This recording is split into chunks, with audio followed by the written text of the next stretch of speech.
I do feel as if lockdown has robbed me of the future. I'm terrified. A warning that thousands more lives could be lost because of COVID in Wales, even for those who don't catch it. I think cancer outcomes will be worse as a result of this pandemic. Tonight we ask, what has dealing with the virus done to other NHS services? What this pandemic has done has unveiled just how fragile the system is. We reveal just how long waiting lists have grown. Just wondering if you did update or anything. Our problem then is, who do we prioritize? Some people ring and say, I feel that death will be better than the pain I'm suffering. And with winter pressures on the horizon, what next for the NHS?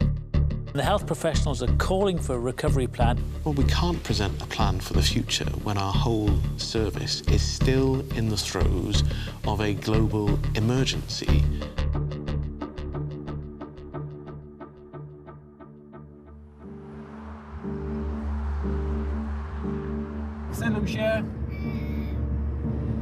I'm off to Villindra Hospital today for my 5th session of chemotherapy. My friend Kirsty is driving me up. Chemotherapy hasn't been very kind to me. I've been very tired, very achy, and very lethargic. So it's frustrated me quite a bit, to be honest with you. Simon Green is having treatment for a fast-growing brain tumour. Kirsty and a 5-year-old daughter have been helping him through it.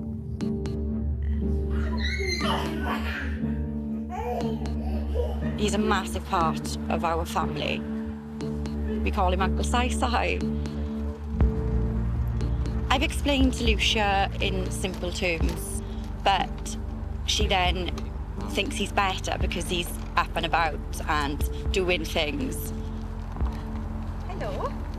I explained to Lucia that 𝗖𝗂's got a bad head, and she said, Mummy, I'll give him lots of kisses on his head. Oh, and I'll make it better like I did before. And I said, that'd be really good. Oh, say Happy New Year. Happy New Year. 2 years ago, Simon, a keen wheelchair athlete from 𝗃𝗀𝗏 near Bridgend, was treated for cancer. He was in remission, but in March he became unwell. Took me to casualty and they gave me a CT scan and some blood tests, and they said, look, we can't tell a huge amount, you need an MRI. Then I had a letter saying it's been cancelled because of lockdown for safety reasons. Simon had to wait 2 months to have the scan. They told me that the tumour was back, was much bigger than before, and it spread amongst the brain and was not operable. If they'd scanned me on the original date in March rather than in May, then I think they would have found the tumour a lot earlier, because it's quite fast growing. It's not slagging off the NHS, because they're overwhelmed at the moment. If I hadn't been so gobby and found I've been cystic, I might not have been scanned yet.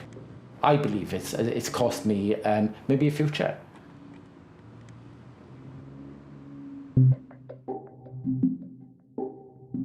As Wales emerges from the second lockdown, the pressures on our NHS show no sign of letting up. In this programme, we reveal the scale of the disruption the first lockdown has already caused in the health service.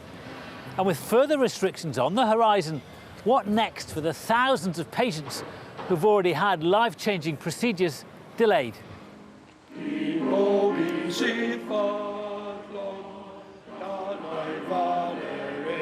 In the Cynon Valley, 𝗃𝗶𝗰𝗲 joins the local choir rehearsal. In lockdown, it's had to be online.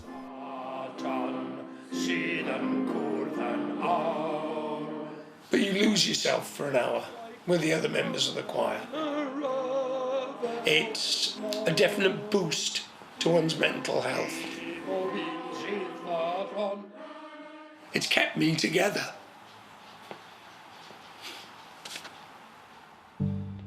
For months, he's been worried he may have bowel cancer after showing symptoms. In January, he was told he'd need further tests. A date in March was set for the colonoscopy. but lockdown meant non-emergency operations were cancelled. I think it's 31 weeks beyond the date that I was supposed to have surgery. And if it is a cancer inside me, it's progressing. My concern is not just for myself. There were 25 or 30 people in that room waiting to see the colorectal surgeon. I'm lucky. Knowing about it, I went to my GP straight away. If any of those people had waited, they could be in an advanced stage of having cancer and are not getting treatment, and none of them know. As Christopher waits for his tests, he's not alone. During the first lockdown, it's feared that thousands of others waited longer for their tests too. This cancer hospital in Cardiff sees around 5,000 new cases a year, but in lockdown, fewer emerged. There are some thousands of patients who have not come through to the system that usually would have. Now, some of those are going to have had cancer, and they will not have been diagnosed now. So these are people who, had they been seen earlier, seen sooner, may have had a longer life expectancy than they can now expect. Yeah, I think cancer outcomes will be worse as a result of this pandemic. We have done some modelling work with England, and it has suggested that between 200 and 2,000 excess deaths will occur as a result of undiagnosed or untreated cancer in Wales. Do you anticipate that more people will actually have died from cancer who could have survived than will have actually died from COVID? I think we don't honestly know. But I suspect in the long run that will be the case, because I think the effects on cancer services are going to be here for 2 to 3 years in the future. Across Wales, it's feared that thousands of people could already be living with those consequences. Simon has just had a call from the hospital about his chemotherapy treatment. Well, hello. I've had some bad news, I'm afraid, and apologies, my eyes look a bit red because I got a bit emotional earlier. I'm absolutely gutted and devastated because from what they say, the chemotherapy is making me too ill to continue, and it's lowered both my white and red blood cells, which is why I'm so tired and why I'm feeling like poo, to be honest. He's worried about what it might mean for him and the people he cares about. I want to see her grow up. You know, I want to disapprove of her first boyfriend. You know, I want to buy her a drink. You know, a legal drink, of course. But there's lots I want to do, and I still hope I can do that. But I have resigned myself that I unlikely will. But whether I have a good 6 months, a year, 2 years, I want to really, really enjoy the time I have. There's so much I want to do.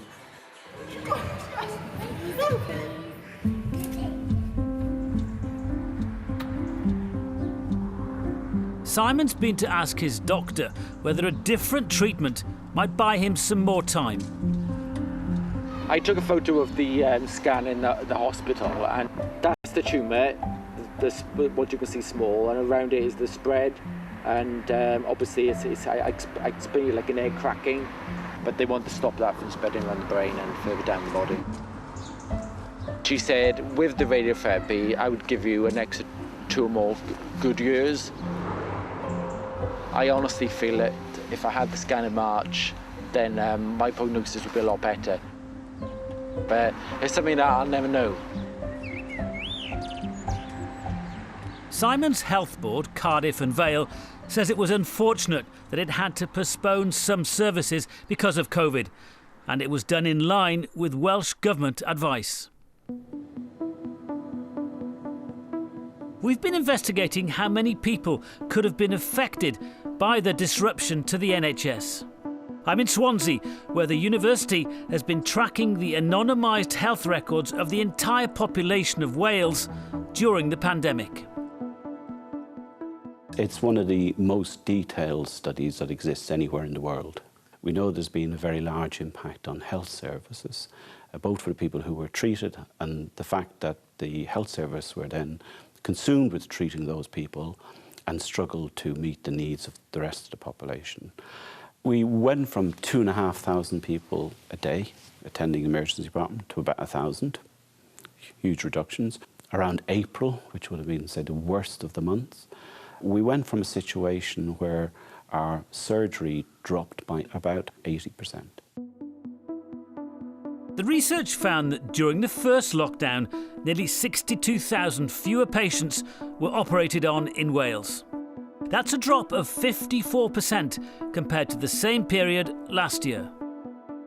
There's been signs that it has been recovering. The bit that we're worried about now as the virus increases, that again will have a massive knock-on effect on the hospitals and their ability to provide those services. The scale of the changes, we've never seen anything like it. I mean, what is the closest thing we've come to this before? I think those would have been before I was born. Yeah. Effectively, things like world wars.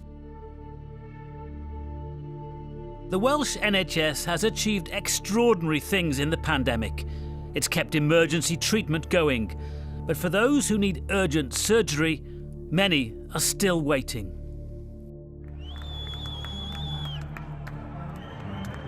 One of them is 𝗲𝗏 from Cwmbran. A few months after this charity boxing match, he was diagnosed with severe arthritis in his hip. I'd be out the house 3-4 times a week training, which I really enjoy. But obviously, for that to go to zero is difficult. It's difficult. It's like electric shock. It's like two bones grinding together. I jump up, and if I didn't take the right medication at the right time, I wouldn't be able to do it. Lee was referred for specialist hip surgery at the start of the year. Delays because of COVID has meant months of pain and increasing amounts of painkillers. I've deteriorated a day-to-day life. I walk with a limp. I struggled, obviously, to play with my children, and it just work took a big hit. I've never been off in 12 years, and now I've had to take time off. For 8 months, Lee has been calling the hospital, chasing a date for surgery. Hi, Sue, all right? It's Lee, it is. Just wondering if you did update or anything. Professor 𝘃𝗶𝗯𝗲 is the specialist surgeon that Lee needs for his operation. We already had significant waiting lists, and with the lockdown and absolutely zero elective surgery, this could have only worsened. In the summer, his waiting list at 𝗊𝗶𝗯𝗏, like others across Wales, was growing longer. Our problem then is, who do we prioritize? Do we take into account a policeman whose ability to work properly affects the society at large? Or do we prioritize a person who is in agony all the time and is literally suicidal? Some people ring and say, I feel that death will be better than the pain I'm suffering. How long do those waiting lists extend for? Flip a coin, it's that sort of thing. If we have a complication like a second spike of severe flu pandemic, then, it could be, who knows, 3 years, maybe more. We asked all health boards in Wales how long it might take to clear the patient backlog caused by the pandemic. None of them could put a figure on it. But we've discovered that many patients are already waiting much longer than before. In September, there were more than 49,000 people in Wales waiting more than a year for treatment. That's a 10-fold increase on last year.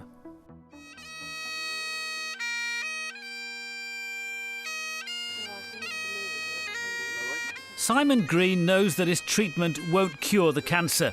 Before his terminal diagnosis, he regularly competed in charity races. 667. Today he's at a local event, building up his stamina for the big one, the virtual London Marathon. Knowing that I've may only have 2 years left. This time next year, I might not be fit enough to take part in these events, and that's why I want to do them now. The doctors did frown a little bit when I said I would do this. Simon's determined to raise as much money as he can in the time he has left. If I can raise £1 million, then great. But if I only raise a few hundred, then that's good also, because every penny will make a difference. I think we did about 1.5 2 kilometres, very knackered. And I will finish. I will finish. I will finish. I want to do the 26.2 miles, and fingers crossed there, I will, and I've said I will do it now, so I've got to at least try. I'm going to sleep now. Before that, Simon faces radiotherapy to keep his cancer at bay. We've discovered that across Wales during the first lockdown, around 3,500 fewer people were treated for cancer with chemo and radiotherapy. That's a drop of 20% compared to the same time last year. There's deep concern among cancer specialists. We're currently in most services running at about 60 to 80% of our normal capacity, where really we should be dealing it with 120, 130% capacity, to deal with the backlog of cases. We're facing an unprecedented tsunami of demand onto the sort of system. Another pandemic, but this time a cancer pandemic. Possibly. I think initially in the pandemic, all the focus was on dealing with acute COVID problems, and that was at the expense of essential non-COVID services, such as cancer and cardiac and orthopaedic services. The key issue for me is getting health boards to collaborate together to potentially designate whole hospitals as protected sites, to be able to maintain diagnostics and elective treatments. Did Welsh Government understand that at the start of this COVID outbreak, and did they respond to your concerns? I think there were times where a more directive approach to the NHS to work together, to collaborate across organisational boundaries might have helped. The Welsh Government has spent billions fighting COVID while keeping the NHS going. I'm meeting the Health Minister to ask about the choices they've had to make. Well, while we're dealing with COVID perhaps in a plausible way, do you acknowledge that the number of people who are dying from cancer who wouldn't have otherwise died is at an unacceptable level? Because of the choices we've made, it's undoubtedly the case that we'll see poorer outcomes, and that does mean more people having avoidable disability, more people potentially losing their lives for non-COVID care. Not acting would have meant that not just the service would have been overwhelmed with very poor care for COVID and non-COVID patients, but it also would have been disastrous for our staff as well. What is your plan to get the waiting list in all areas back to some sort of acceptable level? Well, we're already looking at what recovery could and should look like, but to try to say that there is a plan now would be foolish, because... So you have no plan? Well, with respect, Ŵyr, we need to get to the end of the pandemic with more certainty to understand where it is. We don't yet know what will happen through the rest of the winter. To try to have a nailed-down plan for what June might look like next year would be foolish.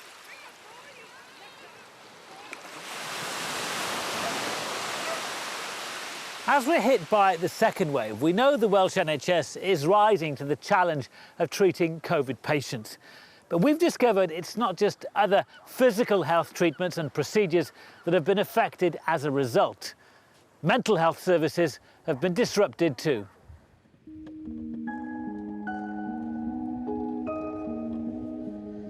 I'm normally good at being positive. I've dragged myself up and picked myself up mentally and physically so many times.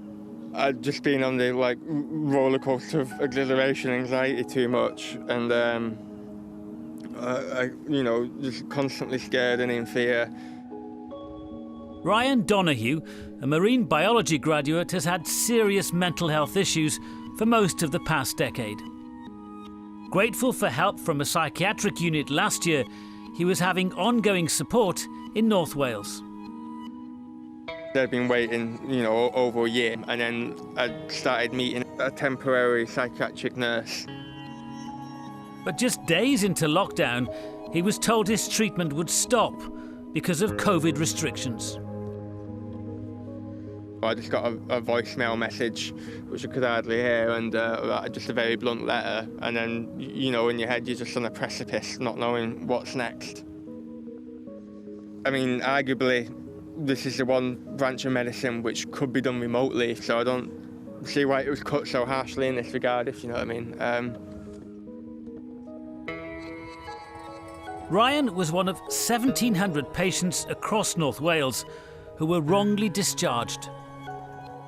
Prospect of getting help and feeling better is slow. It's like a slow rise and that, if you know what I mean. And it takes a long time of steady progress. And I just feel like it's a huge trough in that, if you know what I mean, and just a huge dip, essentially. 𝗵𝗂𝗃𝗲𝗏 Health Board told us it accepts that mistakes were made in its initial response to the pandemic, and it apologises to people who feel they've been let down.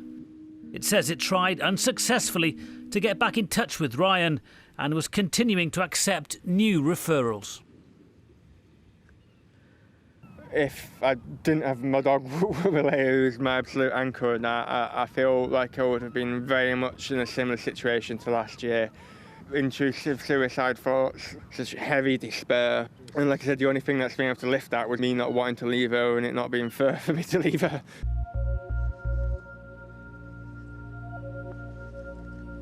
Nearly 33,000 fewer people contacted their GP during lockdown for help with things like anxiety or depression.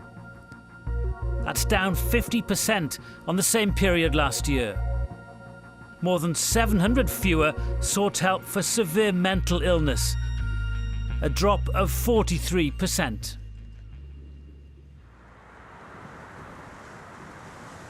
Mental health charities, including 𝗵𝗲𝗶𝗏, say some have struggled to get the help they need. Maya, Hiya. nice to meet you.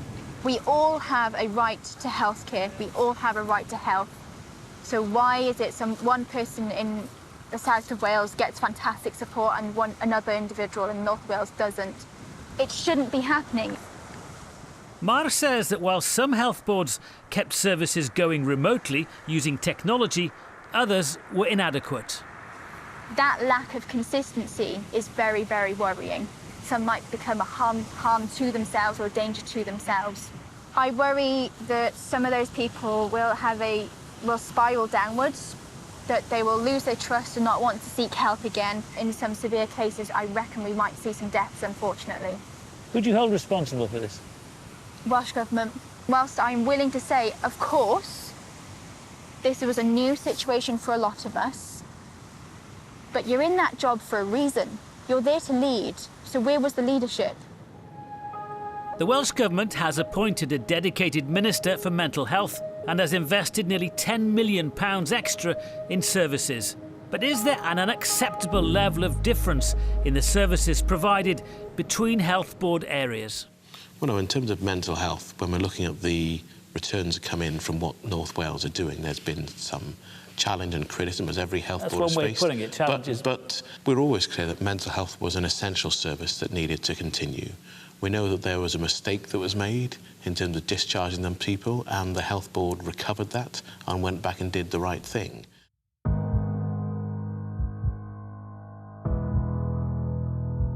The thought of future lockdowns and what radiotherapy may mean for the time he has left is worrying Simon. Just can't sleep. I'm terrified, if I'm honest, about how that treatment is going to affect me. I want to live as good life as I can, and I want to see people. I want to get drunk. I want to go out for food. I want to go away. I want to visit family. I'm quite frustrated. I'm laying in bed, but I should really try and sleep. So yes, my light is going off. Simon's big day has finally arrived. He's about to do the virtual London Marathon, but Storm Alex has hit. So many times in the past people have written me off, and so many times I've proved people wrong. So I'm more determined, probably more than ever, to get these events done. He did say, I don't know whether I can do this, Kirst. I'm not feeling myself, feeling sick.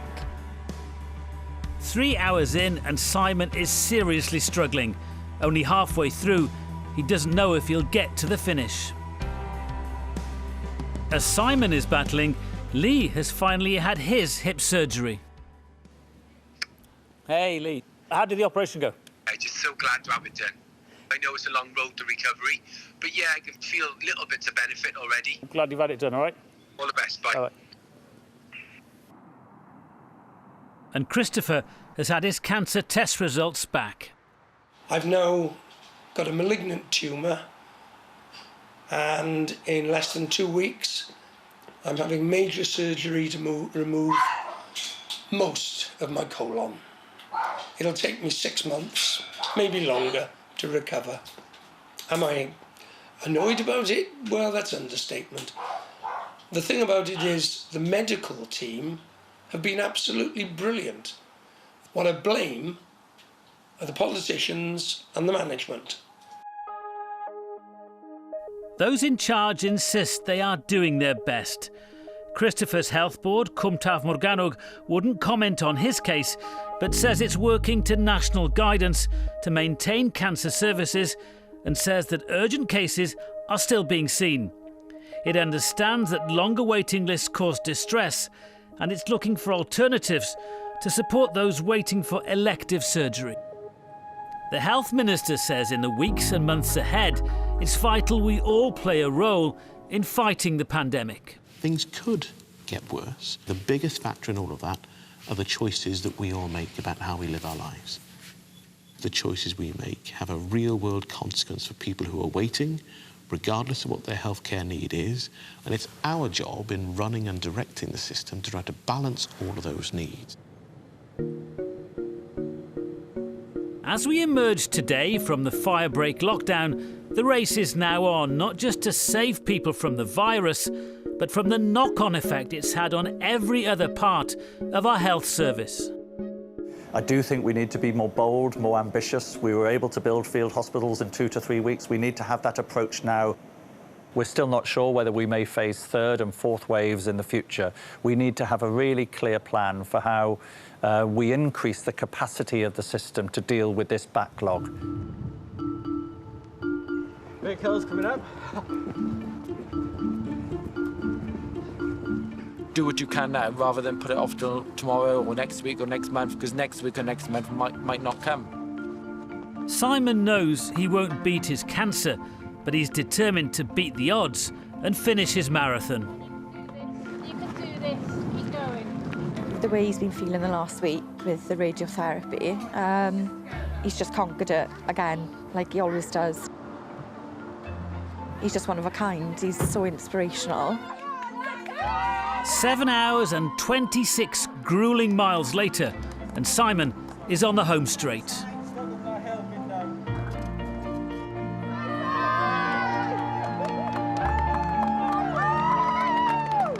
He's finally achieved what he set out to do and raised thousands more for charity. Enjoy the last few moments and oh, but I'm shattered. I am shattered. Like, cheers for Simon. Thanks. Hooray! I've got to stop raining, finally. So, and tomorrow radiotherapy again. Hiya, darling. I hope what's happened over the last few months is a massive learning curve for everyone. But right now, I'm ticking off my bucket list. I intend to live to see the end of this virus and for the whole world to get back to normal. Well done, Si. And I'm going to be hopefully going to be added to this collection and win many more medals like this one. So thank